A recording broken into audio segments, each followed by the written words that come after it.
नमस्कार, मैं professor S Narayan Raju YouTube channel में आप सबका मैं स्वागत करता हूँ। आज मैं मोहन राकेश द्वारा रचित विरचित रात बीतने तक तथा अन्य ध्वनि नाटक जो इस संग्रह में स्थित विभिन्न ऑडियो खासकर ये रेडियो के लिए लिखा गया जो नाटक हैं, इन नाटकों को आधार बनाकर इन नाटकों की जो विशेषताएं क्या है और इसमें खासकर व्यंग्य मनोरंजन तथा पात्रानुकूल संवादों की चर्चा उससे संबंधित जानकारी मैं अब प्रस्तुत करने जा रहा हूँ। इसका शीर्षक है व्यंग्य मनोरंजन तथा पात्रानुकूल संवाद रात बीतने तक तथा अन्य ध्वनि नाटक।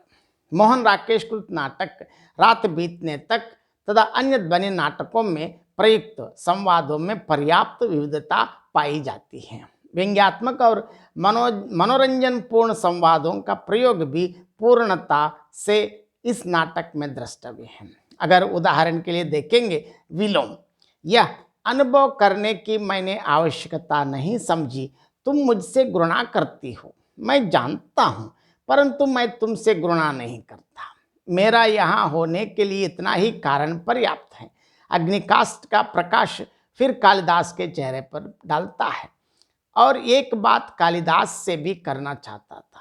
तुम कालिदास के बहुत निकट हो, परंतु मैं कालिदास को तुमसे अधिक जानता हूँ। और चलते चलते पुनः दोनों की ओर देखता है और फिर कालिदास की ओर देखता है।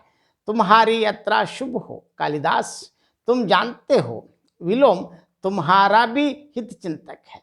कालिदास, मुझसे अधिक कौन जान सकता है। विलोम के कंठ से तिरस्कारपूर्ण हंसी का स्वर निकलता है और विलोम की ओर देखता है। विलोम, देखिए, अनचाहा अतिथि संभवतः फिर भी कभी आ पहुंचे। मल्लिका तब तक के लिए क्षमा चाहते हुए व्यंग्य के साथ विलोम मुस्कुराकर वहां से चला जाता है। कालिदास क्षण भर मल्लिका की ओर देखता रहता है, फिर वहीं से झरोखे के पास चला जाता है। और वैसे ही स्वप्न वासवदत्तम में विदूषक और महाराज उदयन के बीच वार्तालाप भी मनोरंजन पूर्ण ढंग से आयोजित किया गया है। विदूषक, देखिए, यहाँ तो राजा के लिए विदूषक अलग अलग कहानी सुनाते रहते हैं, उनको मन बहलाना ही उनका मूल उद्देश्य है। अच्छा विदूषक, अच्छा मैं आपको दूसरी कहानी सुनाता हूँ। एक नगर है जिनका नाम है ब्रह्मदत्त।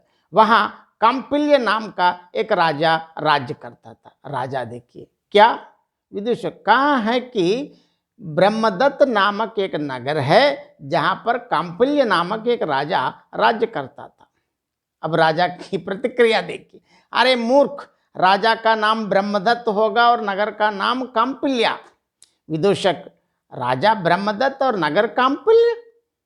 राजा, हाँ। विदूषक, ठहरिए, पहले मुझे याद कर लेने दीजिए। राजा ब्रह्मदत्त, नगर काम्पिल्या, राजा ब्रह्मदत्त, नगर काम्पिल्या, ब्रह्मा राजदत्त, काम्पिल्या नगर लिया, काम्पिल्या राजदत्त, ब्रह्मा नगर लिया। अब आगे सुनिए ना। इस नाटक में विदूषक ने महाराज उदयन का दिल बहलाने के लिए इस तरह की कहानियां सुनाता रहता है। आषाढ़ का एक दिन नाटक में भी इसी तरह के व्यंग्य तथा बिल्कुल हास्य संवाद का चित्रण हुआ है। अनुस्वार, मैं समझता हूं कि कुंभ इस कोने में और दूसरे कोने में होना चाहिए। अनुनासिक, मैं समझता हूं कि कुंभ यहाँ पर होना ही नहीं चाहिए। अनुस्वार, क्यों। अनुनासिक, क्यों का कोई उत्तर नहीं। अनुस्वार, मैं तुमसे सहमत नहीं हूँ। अनुनासिक, मैं तुमसे सहमत नहीं हूँ। अनुस्वार, तो अनुनासिक, तो कुंभ को भी रहने दिया जाए। अनुस्वार, और ये वस्त्र। अनुनासिक, वस्त्र अभी गीले हैं, इसलिए इन्हें नहीं हटाना चाहिए। अनुस्वार, क्यों। अनुनासिक, शास्त्रीय प्रमाण ऐसा है। अनुस्वार, कौन सा प्रमाण। अनुनासिक, यह तो मुझे स्मरण नहीं। अनुस्वार, यह स्मरण है कि ऐसा प्रमाण है। अनुनासिक, हाँ। अनुस्वार, तो अनुनासिक, तो संदिग्ध विषय है। अनुस्वार, हाँ, सब तो संदिग्ध विषय है। अनुनासिक, तो संदिग्ध विषय होने से वस्त्रों को भी रहने दिया जाए। अनुस्वार, अच्छी बात है, वस्त्रों को भी रहने दिया जाए। यहाँ अनुस्वार और अनुनासिक की मूर्खता और विचारहीनता पर व्यंग्य के सहारे प्रहार करके नाटककार ने हास्य की योजना अत्यंत सफलतापूर्वक चित्रित किया है। संवादों का प्रमुख कार्य पात्रों के व्यक्तित्व का उद्घाटन माना गया है।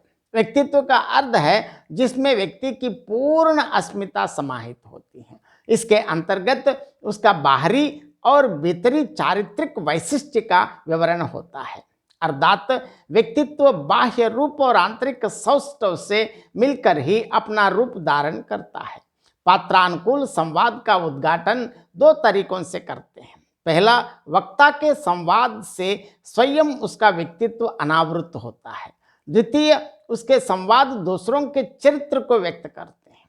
नाटक के प्रत्येक संवाद किसी न किसी माध्यम से किसी न किसी पात्र की वैयक्तिक विशेषता को उसके व्यक्तित्व को उजागर करते हैं।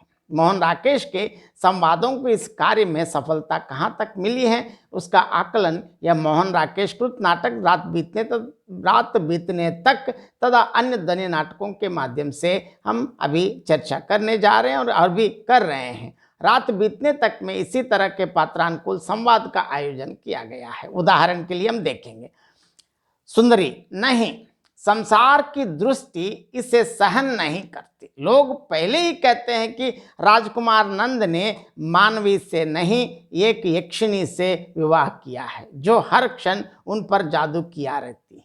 नंद, ठीक ही तो कहते हैं। सुंदरी, कृत्रिम रोष के साथ, ठीक कहते हैं, मैं यक्षिणी हूं। नंद, सच कहूं? सुंदरी, हाँ हाँ हाँ।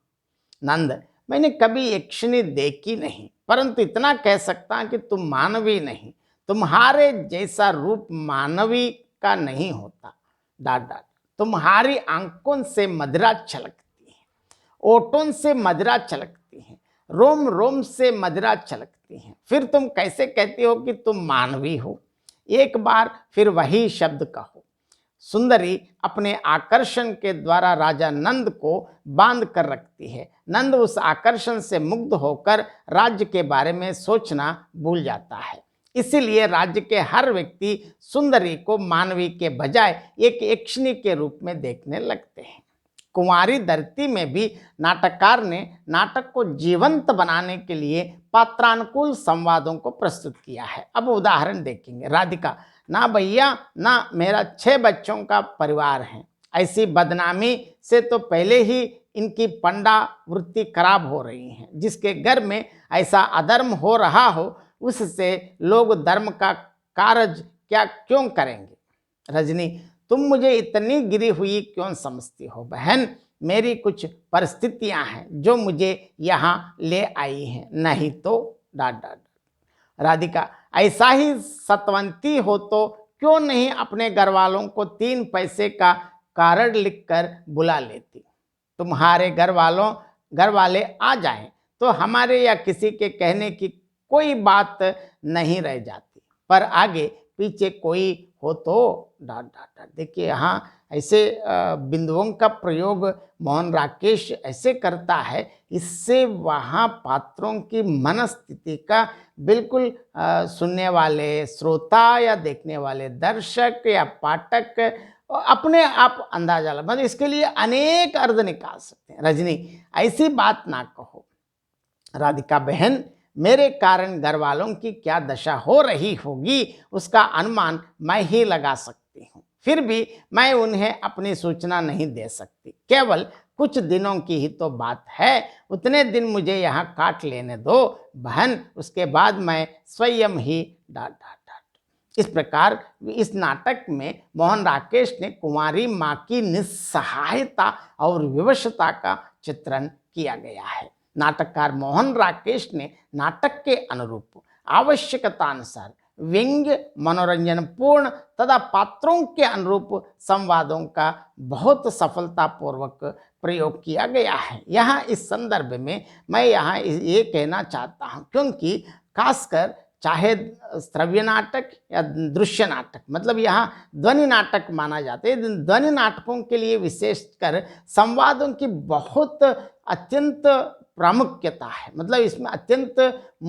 ऐसे विषय है कि इतना बढ़िया लिखने से ही आप श्रोता तक नाटक का जो मूल उद्देश्य को सही तरह संप्रेषित कर सकते हैं। इसलिए ध्वनि नाटकों में खासकर संवादों के लिए और अत्यंत ज़रूरत भी है, और वही सफलतापूर्वक मतलब सक्षम संवादों की आवश्यकता है। और वो भी जैसे नाटक को एक रास्ता से आगे ले जाने के लिए बीच बीच में व्यंग्य मनोरंजन संवाद भी आवश्यकता है। और रात बीतने तक तथा अन्य ध्वनि नाटक में मोहन राकेश ने पात्रों के अनुरूप पात्रानुकूल और व्यंग्य तथा मनोरंजन पूर्ण संवादों का समय समय पर जगह जगह पर प्रयोग करके उन नाटकों को पूर्णतः सफल बनाने में वो बिल्कुल सफलता हासिल की है। कहने में कोई अतिशयोक्ति नहीं है। धन्यवाद।